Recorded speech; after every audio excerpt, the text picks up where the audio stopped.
আস্তে পুরোটা না শুনে তো পিক আপ কোন কিনলি মিয়া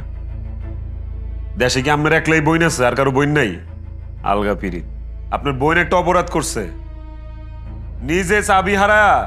এক গরিব মানুষের চাকরি খেয়ে ফেলাইতে চাইছিল আমি সেটা একটা ন্যায় বিচার করছি গেরিটা দইরা একটা গলা ধাক্কা খাওয়া ঘরের মধ্যে ঢুকাই দিছে ভালো করছি না তুই আমার মেয়েকে টাচ করছিস তোর এত বড় সাহস এই জঙ্গটারে মার মার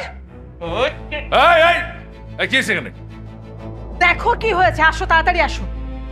কোথাকার একটা জঙ্গলি এসে এখানে বসে আছে কি হলো শুধু এমন করতেছো কেন হ্যাঁ আমার গেস্ট ওয়ালাইকুম স্যার ওয়ালাইকুম সালাম বসো বসো তোমার গেস্ট বাসায় কেন বাইরে নিয়ে যাও বাসার ভিতরে এই কারণে ওকে আমার স্যার পাঠিয়েছে পাপা এই ছেলেটা আজকে আমার ঘাড়ে ধাক্কা দিছে। আচ্ছা ঠিক আছে এটার জন্য আমি ওর পক্ষ থেকে তোর কাছে সরি বলতেছি কিন্তু ও এখানেই থাকবে ওকে আমি একটা চাকরি দেবই আর ওকে যে পোস্টে চাকরি দিব সেটা